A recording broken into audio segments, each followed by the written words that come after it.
We interrupt our program to bring you this important message. Have you ever wondered why the news plays the same 5 stories again and again? Let me give you a little hint. Brainwashing and repetition is the most basic form of brainwashing. Join me as we look at the news cycle and talk about why the mainstream media is so gutless and afraid to report the truth.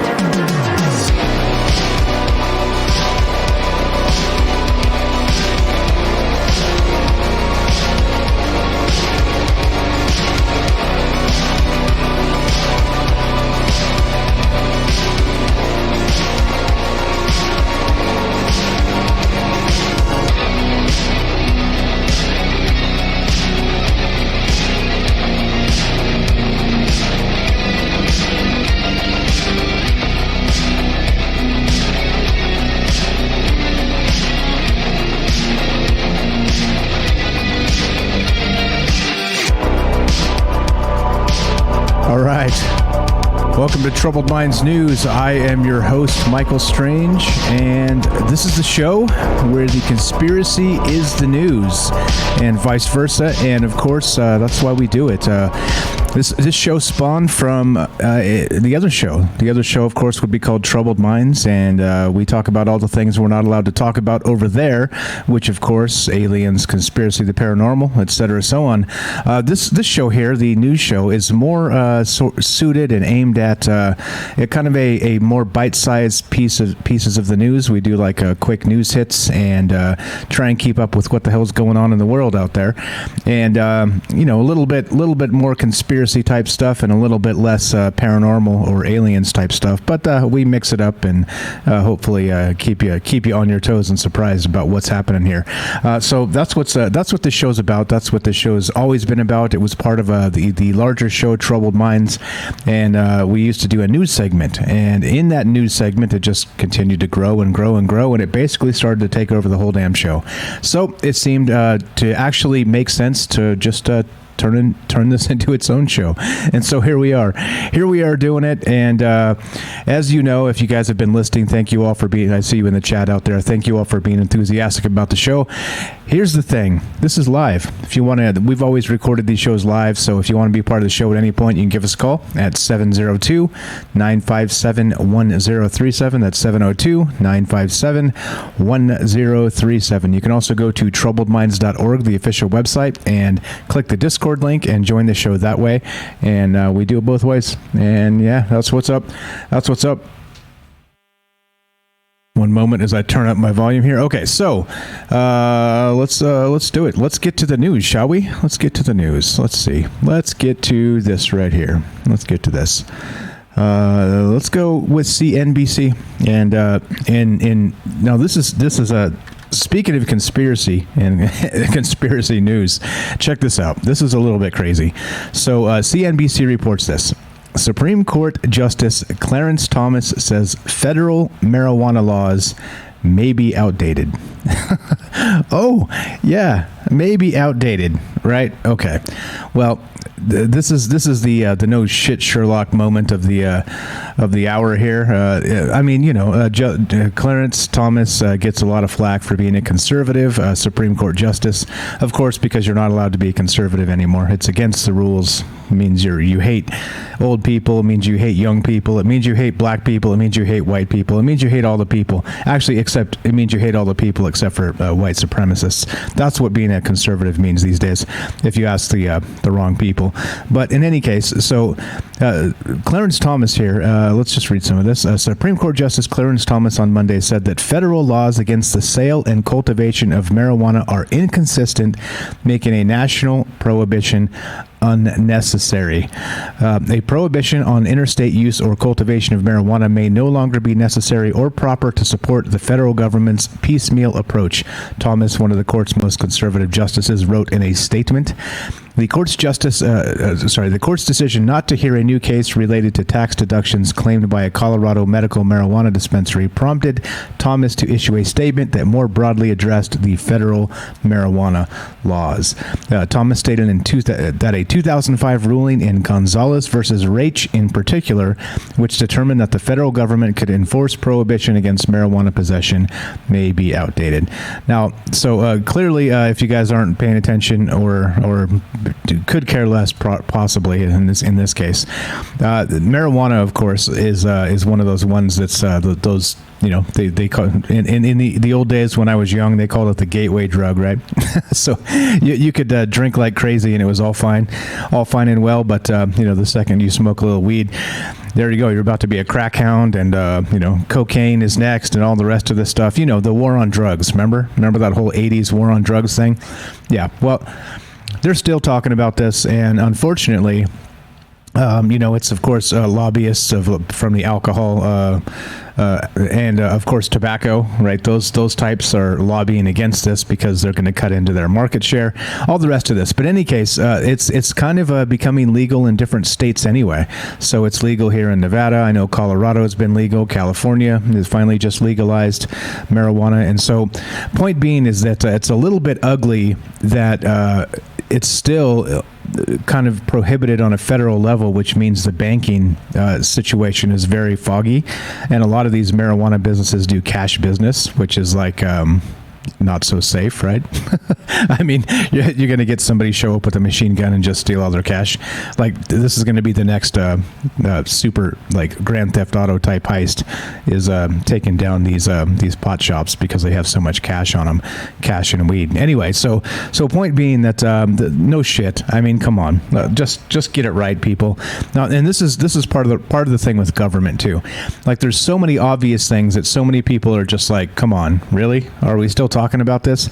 And yeah, we're still talking about this. And like I said, the speed of government is atrociously slow.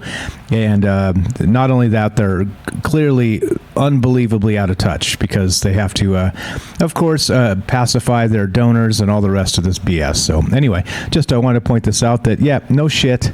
Federal marijuana laws may be outdated. Yeah. Congratulations. And of course, this is going to be controversial because Clarence Thomas said it. It's just so stupid, the world we live in. Anyway, all right, let's go to oops. All right. First, let's get the yeah, there we go. All right, this is from UPI.com. Now, this is a little bit cool though.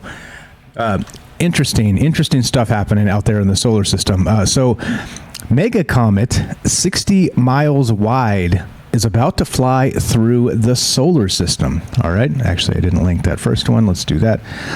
So we talked about this a little bit, very much briefly on Troubled Minds a couple nights ago, last week sometime. But there's this thing going on. There's this thing actually happening with this mega comet, and it's coming from, let's just read it. June 28th, a comet unlike any other recorded in history is on a trajectory to zip through the inner solar system in less than a decade. But astronomers say this one actually isn't anything to lose sleep over. Comet 2014 UN 271 was first observed during a mission called the Dark Energy Survey in 2014, but skywatchers didn't realize that the data was showing a comet until just this month. That's heartening, isn't it?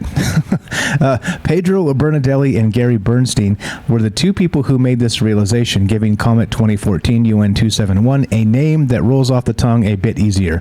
Comet Bernadelli Bernstein. How is that easier? The discovery could be one for the record books, leading some to call it a mega comet. It is estimated to be between 60 and 230 miles wide, which could make it the largest comet ever discovered, according to EarthSky. To put the size in context, Halley's Comet is about 3.5 miles wide. New York City's Long Island is 118 miles long, and part of Florida Peninsula is 160 miles across. So this thing is between 60 and 230 miles. So we're talking possibly the entire size of the Florida Peninsula. I mean, that's crazy. That's a big ass comet, right? So here we go. Despite its size, experts say the comet is nothing for the people of Earth to worry about. But there is the chance that it could put on a show in the sky on its first trip to the inner solar system in the far future. So we did talk about this, and this isn't going to be like the dinosaur Chicxulub impact, rebooted or anything like that. It's supposed to, as we stated before when we first talked about this, it's supposed to actually come as close as Saturn, somewhere in that range. So kind of an elliptical orbit underneath the flat plane of Saturn, which we talked about in the Troubled Mind show a little bit. So it's supposed to come close in the year 2031, I believe, 2032. They don't know exactly when yet, but they're estimating all this stuff, and pretty neat. I mean, this comet is gigantic, and some clickbait headlines have said recently that it's a planet size or a size of a moon, a small moon, things like this. Well, maybe not, because they don't know the exact size of this thing yet, but they do know it's massive, and this is the type of thing that could ruin your day if it landed on you, right? Pretty sure. So there you go.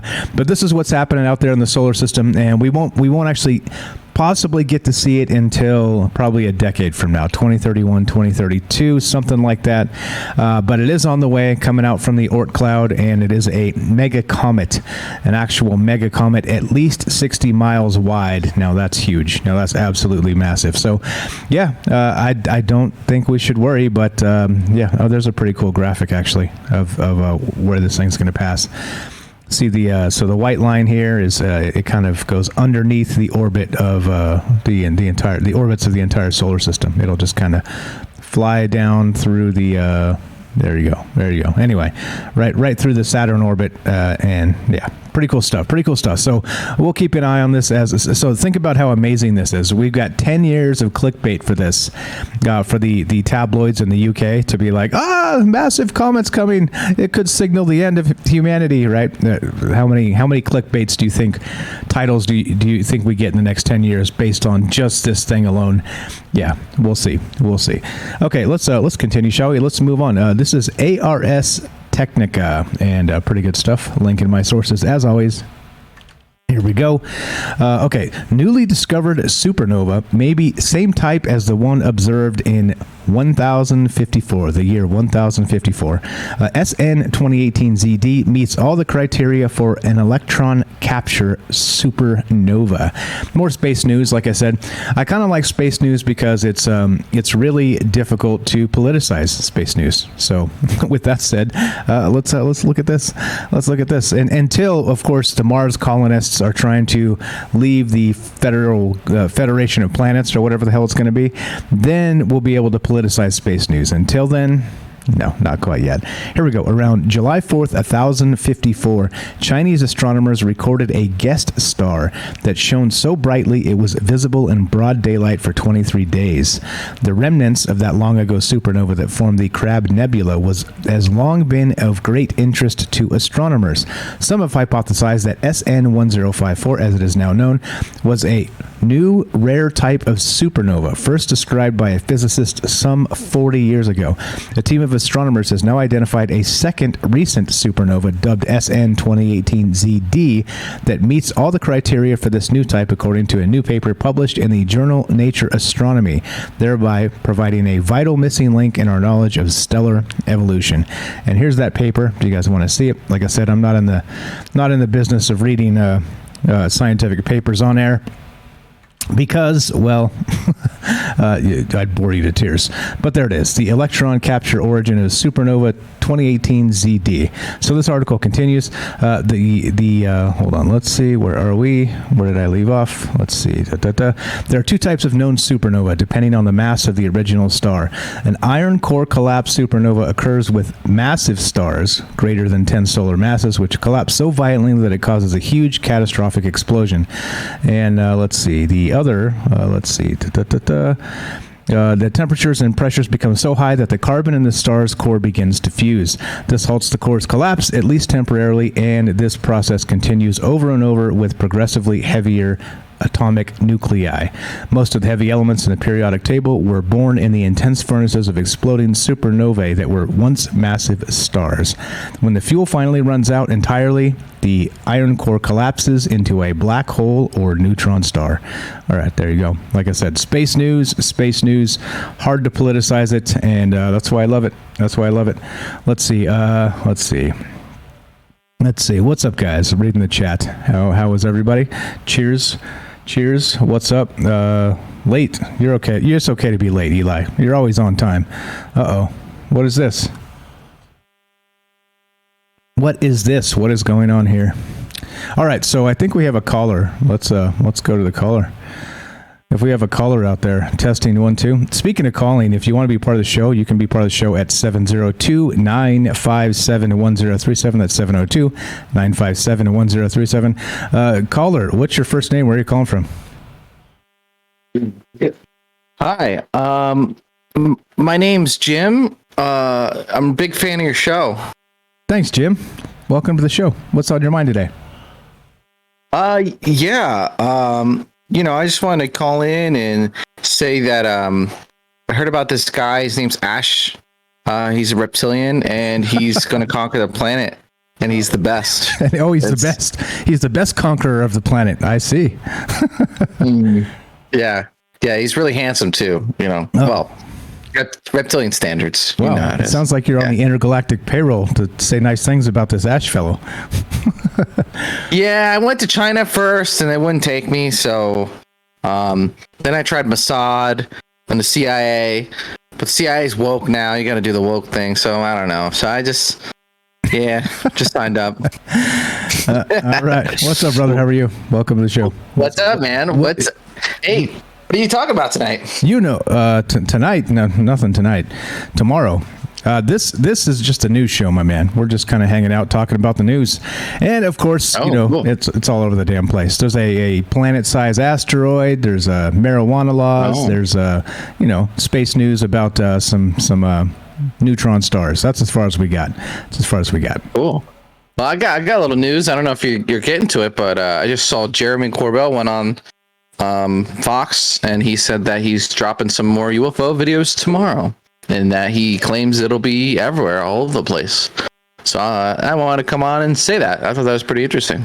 Yeah, he was actually on Coast to Coast last night. I listened to that while I was doing some work here, and I don't know.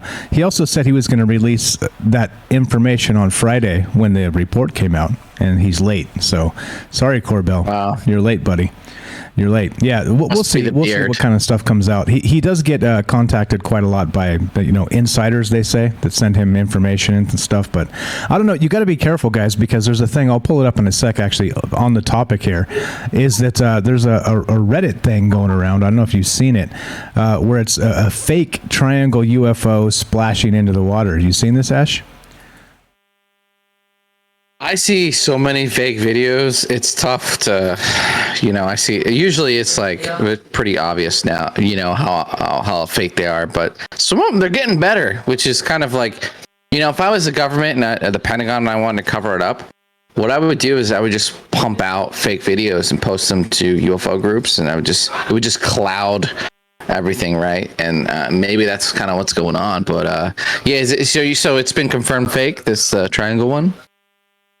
Yeah, so definitely. So they not only have they confirmed it's a fake, they've actually traced down the actual stock footage they used for the ocean, so basically they took a picture of a whale jumping out of the water, they photoshopped out the whale, and then put the triangle UFO crashing into the water, so it looked like the splash was a natural splash, but they forgot to Photoshop out just a smidge of the whale, so you can see what happened there. I'll pull that up and link it, right? And I don't know. Maybe the whale was covering the UFO. It was using cloaking whale technology, right? You're like, oh wow, look at that beautiful whale. Nope, It's aliens. Nope, it's an alien whale. It's an alien whale. Yeah, I mean, I think that's the thing here is that it just, and you make a good point that if you were the government, you just pump out a bunch of fake shit, kind of like Tom DeLonge was doing, by the way.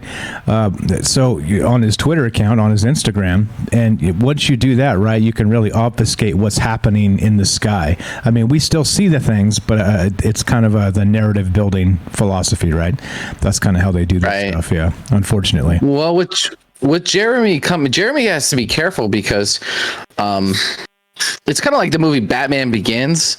You know how like Harvey, he puts all the criminals in jail, right?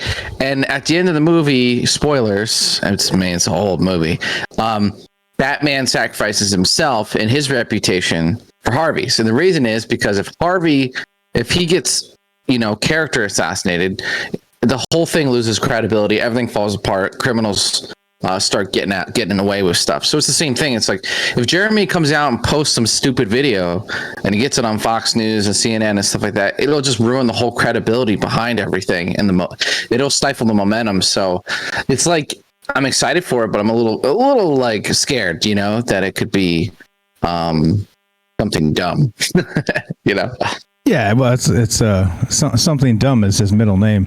Here we go. Here's an actual article. Well, while we're talking about it, I may as well pull this up and put it on the stream. This is actually done by the Black Vault, and you can see I shared it on the in the chat there.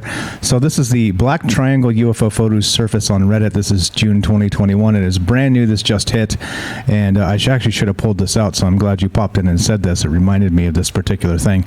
So you can see there's like what appears to be a triangle UFO flying around doing its thing, and it appears to crash into the water. But this is that whale shot in the Photoshop, and there's like of course, right? The people that are good at this stuff are on this, and they're cross-checking all the background water with like the stock footage websites and all this shit. Like it's good. This is a good thing that people are kind of skeptical about these things and trying to out the liars, because this is I mean, if you look at it though, I don't know if you've seen the actual photos. It's up on the stream if you're watching. It's this thing looks fake. I mean, it literally looks like a photoshopped object to me. It's kind of got that weird texture to it, when they kind of make it just a smidge blurry so it doesn't seem like it's popping out of the picture like fake style. You know what I mean?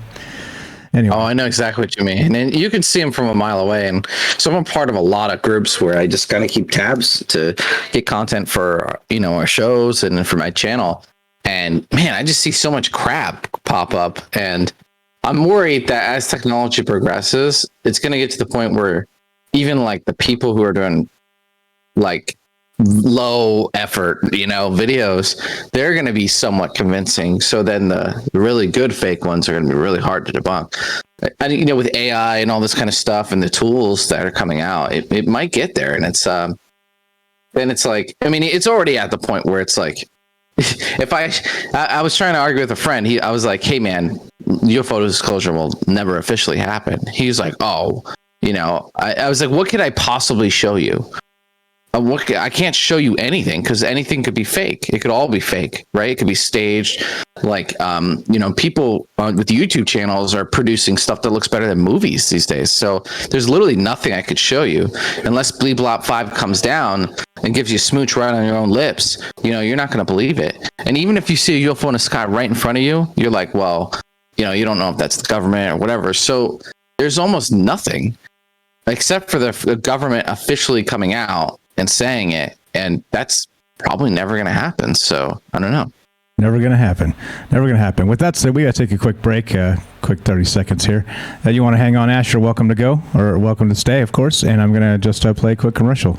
Don't go anywhere. More Troubled Minds after the break from the word from our sponsor, which of course is you. Are you digging the show? If so, you can support us quite easily and at no additional cost to you if you already have an Amazon Prime account. Since we stream on Twitch every day, all you have to do is link your Amazon Prime account to your Twitch account, and they give you free games on a monthly basis for your personal use, and also a bonus $5 a month to send to your favorite streamer as a way to bring more people to Twitch. And all you have to do is sync up to 2 accounts and click subscribe. Thanks for considering us. All right, there it is. Simple as that. So you guys know the drill with that stuff. Thanks again to the folks that have subbed up to the channel. And let's move on. Move on, shall we? Anything else on that last stuff there, Ash? I'm going to keep on trucking here. Got lots of news to get to. You do it. You do it, man. I'm just listening now, you know? All right, cool.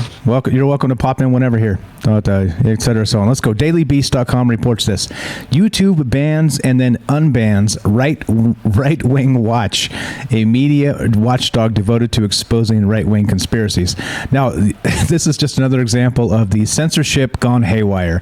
So, Right-Wing Watch is basically, they would be the guys that are going after the Q people, right? The 17th letter folks, these type of conspiracies.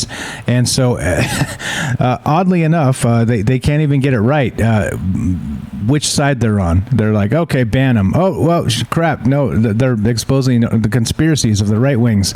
So there we go. And yeah.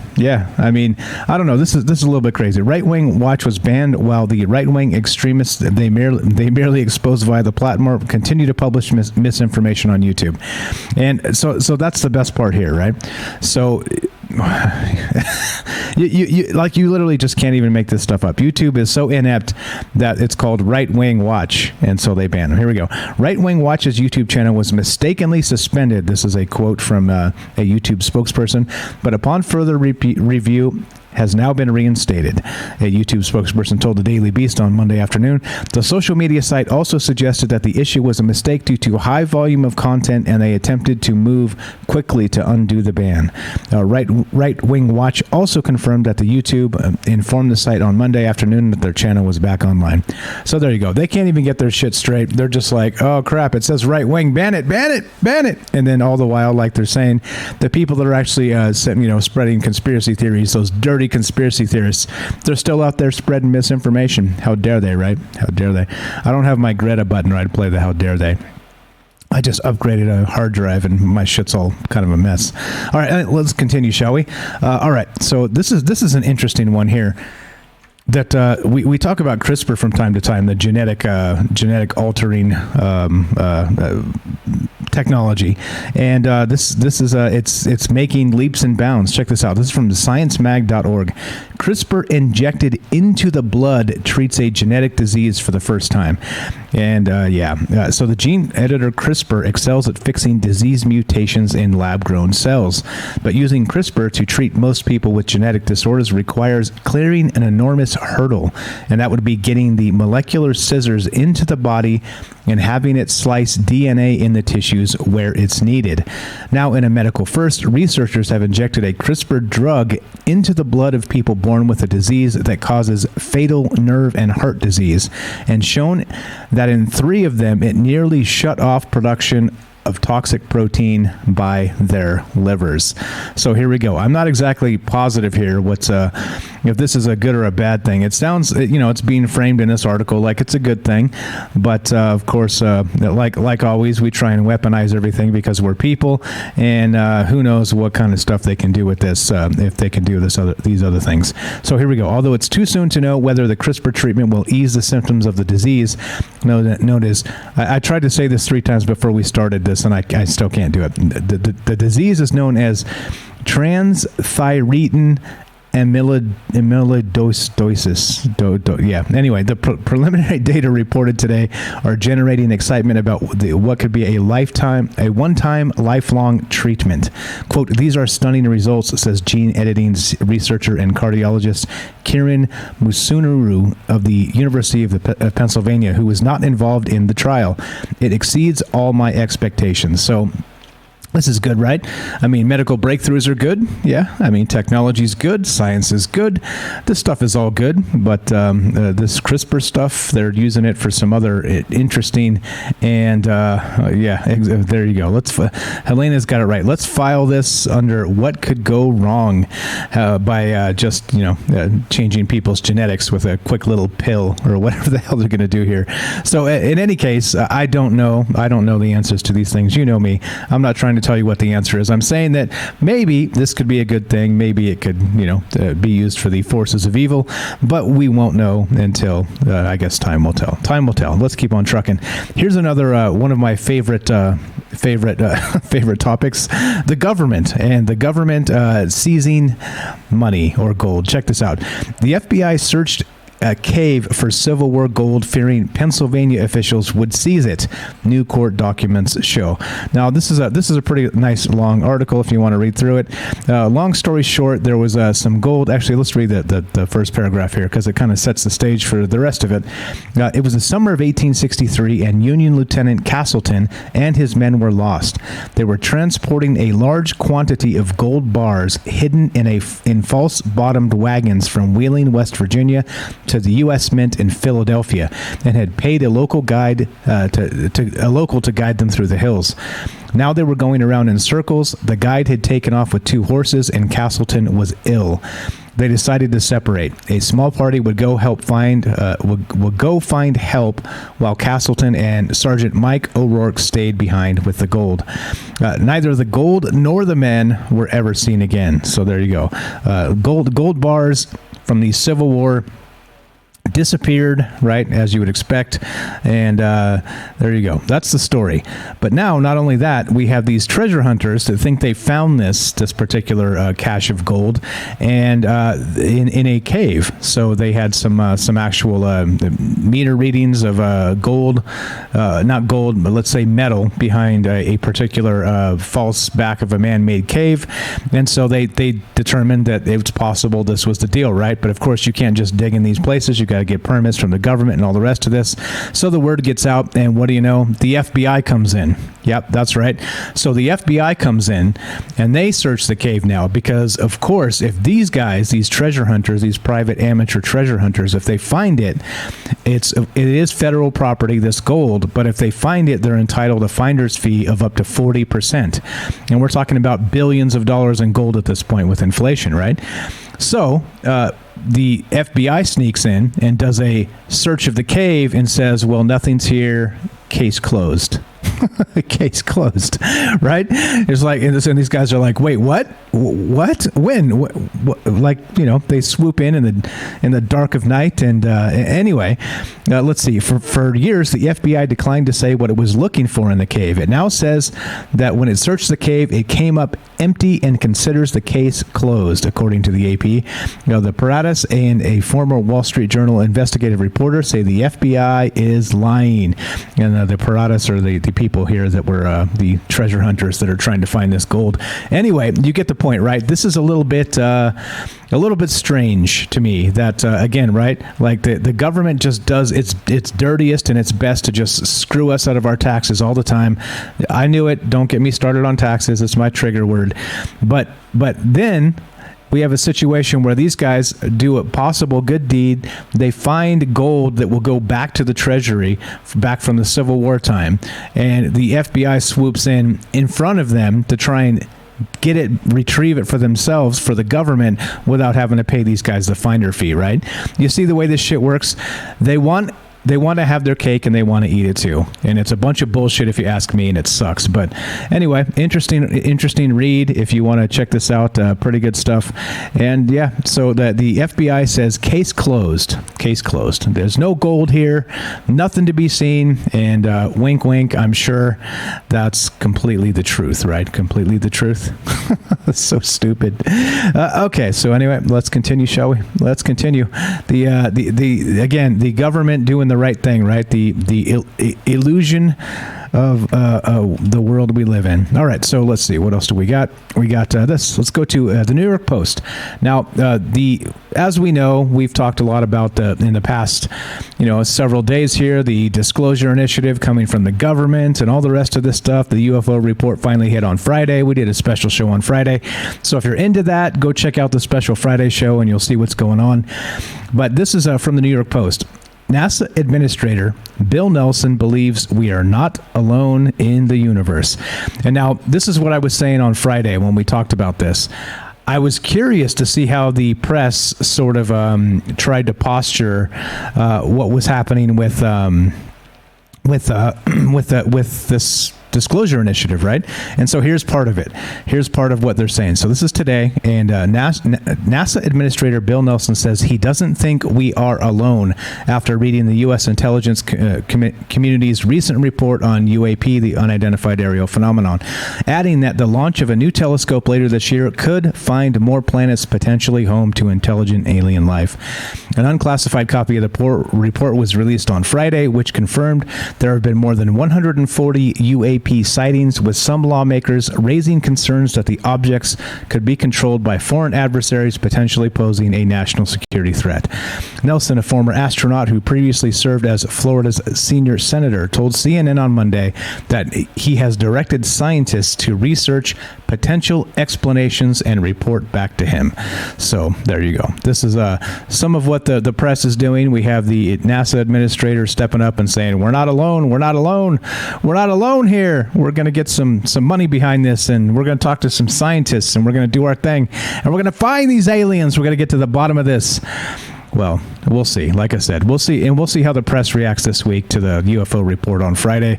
They may lose their damn mind. It may kind of just fizzle out with stuff like this, and we'll see. We'll keep an eye on it. But I was as curious about what the press would do come Monday and the rest of this coming week as what would happen on Friday when this UAP report finally hit. So here's the first hint of what may or may not happen, whether it's going to be a cascade of this type of stuff or whether it's going to just disappear from the news cycle. I don't know. But as you know me, I pay very close attention to these news cycles to try and figure out what the hell's really going on in the world we live in. So I will continue paying attention. And yes. All right. So let's take a quick break, actually. If you're listening live, you know these things go quick. You're listening to Conspiracy News. No, you're not. You're listening to Troubled Minds News, and we will be right back. Okay, welcome back to Conspiracy News. Let's do this. I'm sorry, with Troubled Minds News. See what I'm doing there? My brain is not right. I haven't had lunch, that's why. I haven't. Yeah. Anyway, BBC. Clouds of Venus simply too dry to support life. So you see, look what's happening here. Remember, not too long ago, there was that whole revelation of OMG, phosphine in the atmosphere of Venus, which is a precursor to life. It means that there's no way phosphine could be in the atmosphere unless there was life on Venus. You remember this? Not too long ago. A 3 months back, right? Well, now, yep, as reported by the BBC, clouds of Venus are simply too dry to support life. So which is it? Which is it, people? Can you figure this out? Can you? Yeah. Here we go. It's not possible for life to exist on the clouds of Venus. It's simply too dry, says an international research team led from Queen's University, Belfast, United Kingdom. Hopes had been raised last year that microbes might inhabit the Venusian atmosphere given the presence there of gas phosphine, pH3. It was suggested the concentration could not be explained by geological activity alone, but the new Belfast study puts a dampener on this idea. The team assessed what is known about conditions in the clouds gathered by space probes and then looked across the library of life forms on Earth to see if any known organisms could persist in that challenging environment. The clouds are mostly sulfuric acid with a tiny fraction of water. The analysis concluded that the most extremophile, the name for microbes that live in very challenging conditions, wouldn't be able to survive, let alone thrive. Quote, we found not only is the effective concentration of water molecules slightly below what's needed for the most resilient microorganism on Earth, it's more than 100 times too low. It's almost at the bottom of the scale and an unbridgeable distance from what life requires to be active, Dr. John Hellsworth from Belfast School of Biological Sciences said. There it is. So like I said, we can't ever get anything here. It's all one thing or it's all the other. It's life, it's not life, extremophiles, Earth. So we're saying, now think about this. Now this logic is baffling. Earth extremophiles cannot live on Venus. All right. So clearly it's too dry to support life. But what about extremophiles that are native to Venus? You see what I'm saying? You see what I did there? Anyway. anyway, I understand science is done in laboratories, and you got to do the things and write down the results and repeat them and all that stuff, the scientific method and all that. But these are the types of things that are clickbait at best, and I don't know, like kind of grasping at straws at worst here. I don't know. I don't know what this is, or vice. I think I reversed that, but in any case, you get what I'm saying. It was phosphine in Venus. We had life in the atmosphere. Now it's too dry, according to these guys, which, by the way, right after that phosphine in Venus thing hit and they talked about life on Venus, very shortly thereafter, there was kind of a backtrack in the media, but no, it didn't catch fire, right? Because it doesn't get the clickbait. And when you're like, oh, by the way, we actually found some things that mean this phosphine is probably not life, but because it's not clickbait worthy, well, nobody heard about it. We talked about it back when it happened, but you see, things rush out, people click it, they say, yay, life on Venus, and then they never circle back and say, oh, we were wrong. Well, here we go. Now they're wrong. Now they're wrong. Now let's go to space.com. Speaking of planets and life on other planets, check this out. It seems like every damn new something or other, a new news cycle anyway, we find something new from Mars. And this is from space.com. Mars may have dozens of lakes beneath its south pole. Oh, sweet. Scientists have found some intriguing but inconclusive radar signals. So here we go. Much more liquid water may lie beneath the south pole of Mars than scientists had thought. Or there may be something going on down there that they don't fully understand. In 2018, researchers analyzing radar data gathered by Europe's Mars Express spacecraft announced they'd found evidence of a big subsurface lake in the red planet's south polar region. The lake appears to be about 12 miles wide and it lies about 1 mile beneath the dry, frigid surface, the scientists reported. The same core research team soon followed up on the find using the same Mars Express instrument, the Mars Advanced Radar for Subsurface and Ionospheric Sounding, or MARSIS for short, to study the subsurface in a wide area around the apparent lake. The work turned up evidence for 3 more underground lakes, each of them about 6 miles wide, the scientists reported last year. So not only do we have underground lakes, we have many of them on Mars. And this of course, is around the South Pole, but does that really say something about the rest of the planet, possibly? That maybe there's underground lakes all over Mars? Maybe there's life all over Mars, it's just all underground, sort of like many of us have kind of suggested in the past. Who knows? I don't know what this is all about, other than we'll keep an eye on it. And the second, we have an inside source. He's AFK now, but we could just ask Ash about the lakes on Mars, which we may do. Let's see. What's up, guys? I see you in the chat. What's up, guys? Thanks for showing up. All right, let's continue, shall we? There's more. There's always more news because, well, the clickbait feeds the world. We live in a dystopia run by clickbait. Let's go to this. Now, this is pretty interesting. This is from Wired.com. And we always talk about on this show, often anyway, how the surveillance state works and how we're always being watched, right? Like, don't ever assume that you're not being watched, because you're always being watched, right? With everybody with their damn Ring doorbells and all this other crap going on. Everybody's always got eyeballs on you. And then not only that, those things are connected to central servers, which the police are tapping into. So yeah, you're always being watched. In any case, check this out. How underground fiber optics spy on humans moving above. Yep, that's right. So let's see. So when last spring's lockdown quieted the Penn State campus and surrounding town of State College, a jury-rigged instrument was listening. A team of researchers from the university had tapped into an underground telecom fiber optic cable, which runs 2.5 miles across campus, and turned it into a kind of scientific surveillance device. By shining a laser through the fiber optics, the scientists could detect vibrations from above ground, thanks to the way the cable ever so slightly deformed. As a car rolled across the subterranean cable or a person walked by, the ground would transmit their unique seismic signature.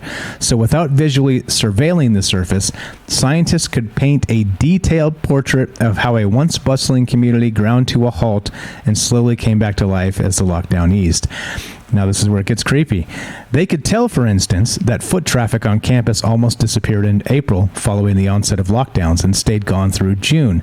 But after initially declining, vehicle traffic began to pick up. You can see people walking is still very minimal compared to the normal days, but the vehicle traffic actually is almost back to normal, says Penn State seismologist Taeyeon Zhu, lead author of the new paper describing the work in the journal The Seismic Record. This fiber optic cable actually can distinguish such a subtle signal. So they're able to tell who's walking above them without any kind of cameras or anything. It's just the seismic data through these fiber optic cables underground, right? So think about this in terms of like a surveillance state. We always talk about cameras and, recording devices and things like this. But you better damn well believe that the people that are interested in surveillance as a profession already know about crap like this, and who knows how long they've been doing these types of things, right? So just one more thing, like when you think you're not being watched, you are being watched. It's just the way this goes. As above, so below, says Helena, and absolutely right. What's up, Alien Echan? Better late than never. That's okay. It's Monday. Happy Monday, by the way. Monday is not as dire as they try and tell us. It's okay, guys. We're gonna make it. We're gonna get through it. Now this one's crazy. This one's a little bit nuts. This one may turn into a troubled mind show. We'll see. From ScienceAlert.com, a never-before-seen type of signal has been detected in the human brain. Yep. Scientists have discovered a unique form of cell messaging occurring in the human brain that's not ever been seen before. Excitingly, this discovery hints that our brains might be even more powerful units of computation than we realized. More no shit Sherlock type news. But anyway, it continues. Early last year, researchers from institutes in Germany and Greece reported a mechanism in the brain's outer cortical cells that produces a novel graded signal all on its own, one that could provide individual neurons with another way to carry out their logical functions. By measuring the electrical activity in sections of tissue removed during surgery on epileptic patients and analyzing their structure using fluorescent microscopy, I think that's how you say it, the neurologists found individual cells in the cortex used not just the usual sodium ions to fire, but calcium as well. The combination of positively charged ions kicked off waves of voltage that had never been seen before, referred to as calcium-mediated dendritic action potentials, or DCAAPS. Brains, especially those of the human variety, are often compared to computers. The analogy has limits, but on some levels they perform tasks in similar ways. Both use the power of an electrical voltage to carry out various operations. In computers, it is the form of a rather simple flow of electrons. In neurons, the signal is in the form of wave opening and closing channels that exchange charged particles such as sodium, chloride, and potassium. The pulse of flowing ions is called an action potential. So in any case, who knew that the brain can do amazing things that we can't even measure, really? And in some cases, we're still trying to figure these things out. Again, like I say, I'm not one of those science deniers or any of the rest of that. I think science is a fantastic thing. I just hate that it becomes politicized and clickbaited and all the rest of this stuff. But in any case, this is pretty cool because we're maybe here's your sixth sense, right? We've talked about the brain and how like the adrenaline surges and some things allow people to have superpowers in certain instances. In the past, we've talked about how you could learn how to echolocate by clicking, right? Just simply clicking and being covering your eyes, and like people that were not even blind can learn how to echolocate in as few as 10 weeks. We've talked about these things. I mean, the brain is a miraculous organ, let's say. I said organ, but you get the point, right? It's we already know, right? We're always talking about this type of stuff on Troubled Minds. But this, when science kind of stumbles onto something brand new like this, a never before seen type of signal discovered in the brain, well, it's of course there's going to be many more like this, right? I mean, obviously, this is not the end of it, but it is nice to see that we're kind of maybe getting to the bottom of some of these things as more data arises. And interesting stuff. And again, in no shit Sherlock, the brain can do things we never considered. So Yeah, there we go. All right, so let's see. We've got how's time? We're good. Let's do a quick word from our sponsor again, which is you, and then we'll wrap this up. Oops. No? Are you digging the show? If so, you can support us quite easily and at no additional cost to you if you already have an Amazon Prime account. Since we stream on Twitch every day, all you have to do is link your Amazon Prime account to your Twitch account, and they give you free games on a monthly basis for your personal use, and also a bonus $5 a month to send to your favorite streamer as a way to bring more people to Twitch. And all you have to do is sync up the two accounts and click subscribe. Thanks for considering us. Okay, so James in the chat says you don't even need to click to figure out what kind of room you're in if you listen. He says, I'm legally blind, so I speak from experience. And there it is, right? So they say that people that are blind or people that are deaf or whatever, they have, the brain compensates and more power is put toward other senses. And so as a result, you get, like that daredevil superhero type of, thing with the brain going on where more, since you're not using your brain power to see or to hear in particular, you can use more brain power to do these other things. And there you go. There's a perfect example. You don't even need to click to know if the room is large or small or whatever's going on, right? You just listen. Ambient noise is a beautiful thing, which they say is the sound of silence, right? But there's still noise. There's still stuff happening. So let's see. What else do we got? More here. Let's go to cnet.com. Now, this is pretty interesting, too. If you go back, we talk about ancient civilizations and things like this. This is news from China. Dragon Man skull dumbfounds, digs up doubts about human evolution. And there we go. I don't know what the heck is going on with this, but let's find out. Let's see. The story goes that a worker in a bridge construction site in the Chinese city of Harbin dug up the skull in 1933, but hid it in a well to keep it from falling into the hands of the occupying Japanese army.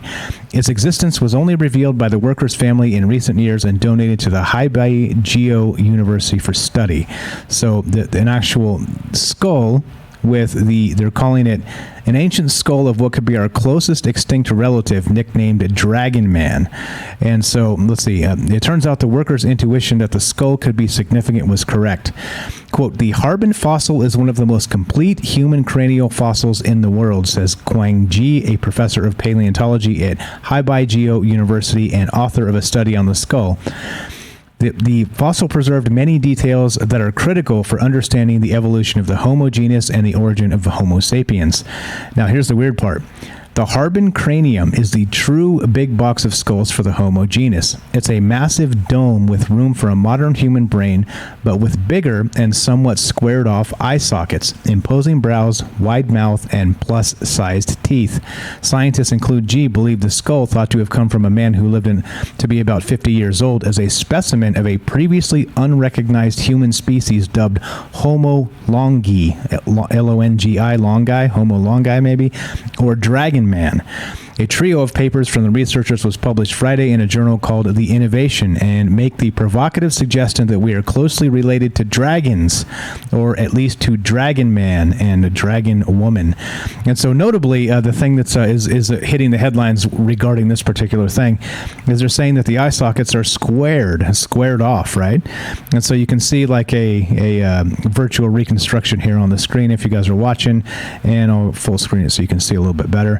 You can see that the eye sockets are not rounded as you would expect in a modern human skull. They are a little bit squared off. They're a little bit more rectangular, a little larger, and so this does not fall into the normal, right, Neanderthal or any other like previous, what would you call them, proto-humans.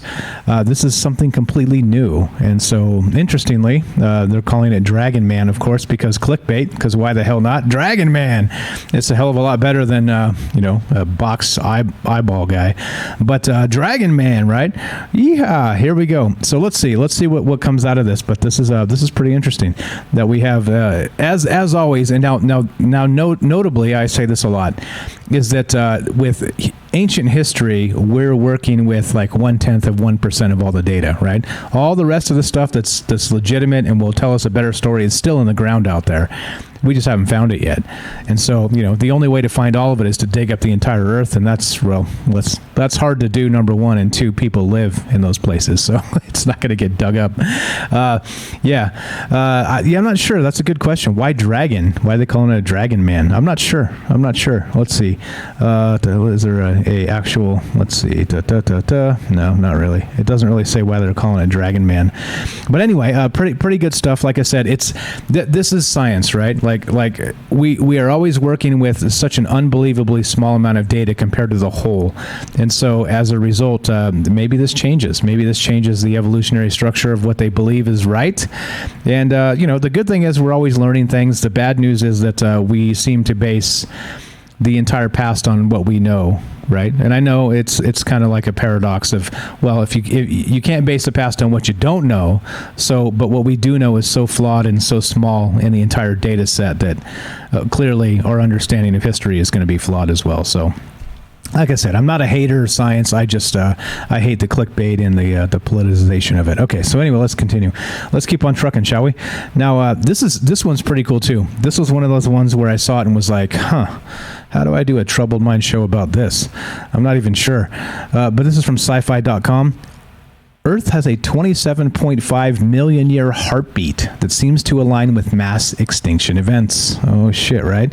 In a new updated study that Sci-Fi Wire first put to the stethoscope to back last year, scientists at New York University have elaborated on their initial research showing that our Earth exhibits a geological heartbeat that pulses at regular intervals every 27.5 million years. By the way, this show's live. You want to be part of the show, 702-957-1037. You can join the Discord or go give us a call at troubledminds.org.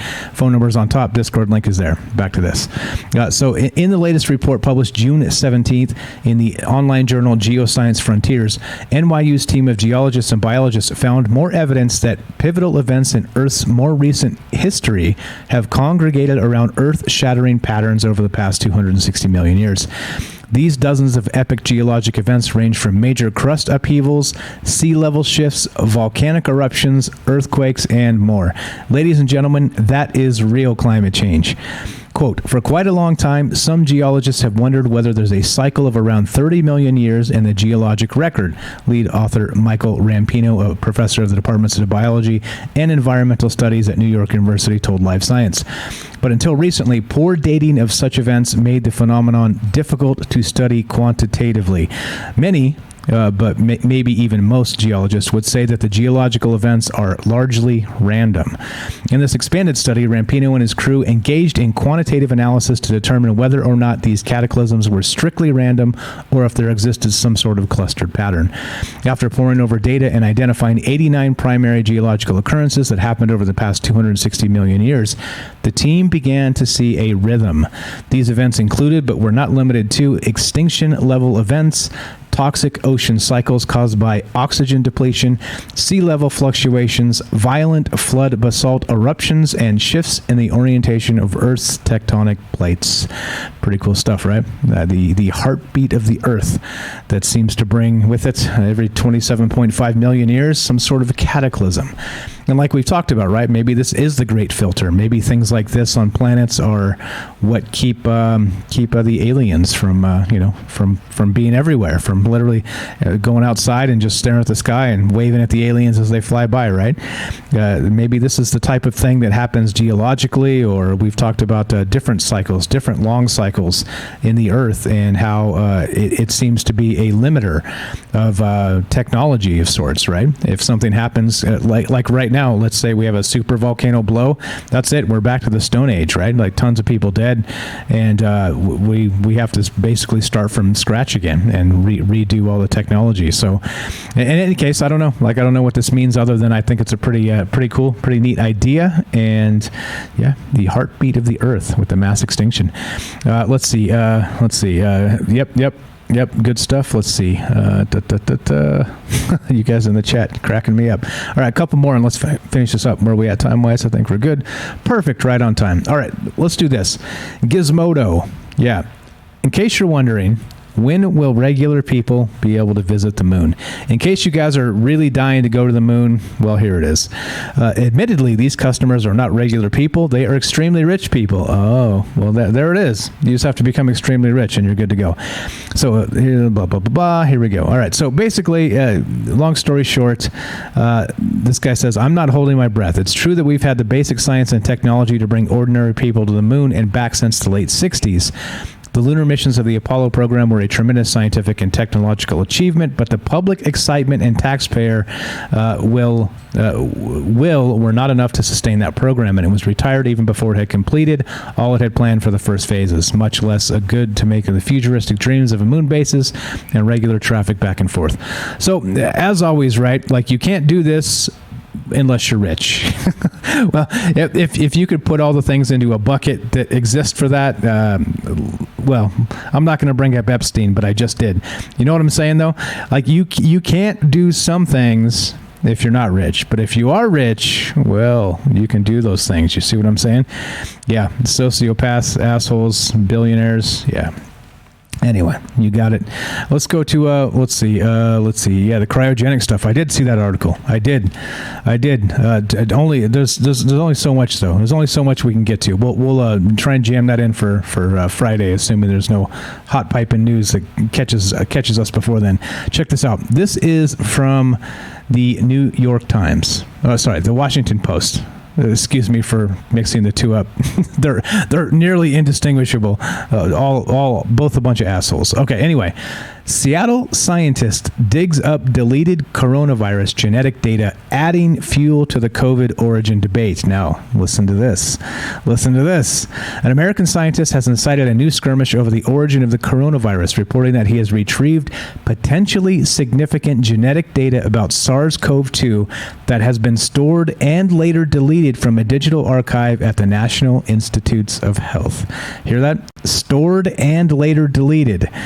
He says Jesse Bloom, a computational biologist at the Fred Hutchinson Cancer Research Center in Seattle, posted his findings at the preprint server BioRxiv, which here is the paper itself if you want to read it. But this guy is suggesting that, let's just read. Here we go. So the scientific significance of Bloom's research remained unclear Wednesday, but it stirred instant online reaction. So let's see, favorable and unfavorable alike among scientists who have been debating the flurry of theories about the initial coronavirus outbreak. Quote, I recognize this is a hot button topic, Bloom said in an interview with the Washington Post. It's not a highly traditional scientific study, but at least has some new data and new information. So Bloom, who retrieved the data through Google Cloud, does not claim that it advances one theory or another, but he contends it bolsters evidence that the virus was circulating in Wuhan, China before a December outbreak of COVID-19. The illness, blah, blah, we all know what that is. What is not in dispute is the raw data was deleted from a database at the NIH. Processed forms of the same data were included in a preprint paper from Chinese scientists posted in March 2020 after peer review published that June in the journal Small. In any case, you get the point, right? The Hutchinson Cancer Research Center is where this guy's working, and he's saying that some of this information was deleted, was literally removed from some of the data that was first rolled out, and who knows? Like, who knows what this means? Is it part of a cover-up? Is it part of a database hiccup, which I really, really doubt? Is it part of who the hell knows what else? But anyway, as you all know, we have we talked about this possibility way back, the genetically modified coronavirus from the bats, right? Like, again, what's his name? That comedian's allowed to say, oh, a pangolin kissed a bat, and so everybody got sick. Or it leaked from a lab, right? So what makes more sense? And if you have the lab leak hypothesis, what were they doing? Of course, they were working on novel coronaviruses inside the lab and genetically manipulating them. Yes. Come on now. Come on, make the leap. Make the logical leap. What does this mean? What exactly does this mean? I have no idea. Other than it seems to have We'll see. We'll see as it develops. But you guys already know what I think. Let's see. There you go. Helena says, space stowaways, let's storm the moon. Oh, let's not do that. There's no beer on the moon. There's no cheeseburgers on the moon. Why are we going to do that? Oh, goodness, no. All right, let's see. Rohan, what's up, says, his sexy ancient aftershave smells like Bigfoot's sick. What? Dragon ladies love it, though. Yeah, exactly. They go back to that other thing. Crazy stuff. I don't know. What's going on with this? Who knows? We're going to continue watching the news cycles, God willing, tomorrow and the next day and the following day. So we're done. We're done for today. But the thing is, you're in luck because it's Monday, which means happy Monday. It's not as dire as you think because we have 4 more days of Troubled Minds or Troubled Minds news. Tuesday, Wednesday, Thursday, Troubled Minds, 7 p.m. Pacific. And we have Troubled Minds news on Friday. Friday at same time, same place, 3 p.m. And let's see. Let's do this real fast and pull up the thank yous to the folks that have subbed up. I noticed we got a new sub there. I see him in the chat. What's up? I got a Rohan sub. What's up, buddy? I see you there. Was that a yeah. All right. Let's pull this up real quick and say thank you to the folks that have subbed up. If I missed anybody, please forgive me. I'm again a new hard drive. Basically, I stayed up most of the night trying to put everything back together because you know when new drives get remapped and things like this, it can't find anything. So I fired up OBS, which is what I use to stream this and the other show, and nothing was connected. I was like, oh shit. So I had to go piece everything back together. Anyway, so I'm a little bit behind in the digital realm here, but let's see. Let's go to this and let's say thanks. Let's say thanks to the people that have subbed up. If I missed you, just let me know. Send me a message on Discord. Send me an email, troublemindsradio@gmail, and that's what's up. All right, so we are what are we doing? Let's do this. Let's say thanks to Rohan because Rohan's here and I can say it. Thanks, Rohan. Thanks, buddy. I see you. I see you subbed up. Appreciate that. Let's go to this right here. Let's go to the Star Wars crawl, and like I said, it hasn't been updated, so if I missed anybody, please let me know, and we will we'll roll this and continue this, and let's do it. Let's play the outro music, and we're done. All right, thanks again, guys, for hanging out. Thanks for spending your Monday with us. Thanks for supporting the show. Thanks for all the chat and the great calls. Thanks, Ash, for showing up. And let's do it. This is a huge thank you to all of our amazing supporters. Join the list today. I'm going to say Rohan and Johnson because I didn't add them to the other list yet. Twitch subs: AJ Dare, Alien Nichan, Dark Devious 40s AM. Ident, what's up, Johnson? Jay Up, Jay from New York, Noble Kal-El, what's up, guys? Monochromatic, what's up, Bailey? Not the Golf Channel, I don't know who that is, but thank you. Quint67, what's up, Robert? Sneaky Carnival, don't know who that is. Super Vike, what's up, my friend? Satan Claus, that's Joe from Florida. What's up, Patreon supporters? Alien Nichan, Axel Steele, Dark Devious, Dwayne Dibley, Hell21, Jay Up, and of course, Matt Sal, Twigs, and Johnson. And yes. As we finish, this is Troubled Minds News, and we'll be back tomorrow night to do Troubled Minds Radio at 7 p.m. Pacific, and Tuesday, Wednesday, Thursday, back on Friday to do another news show, and watch the podcast feed. You don't need to listen to this on a stream. You can check out the podcast archives. We're damn near caught up, and these things will be streamed one day and be up on the podcast archive the very next, so you're going to be able to keep up on the road if you prefer. So thanks again for hanging out. Thanks for all the smart chat. Thanks for listening, and have a great day. It is Monday, but it's not as dire as it seems. Have a great one, guys. We'll catch you soon. See you tomorrow. Bye.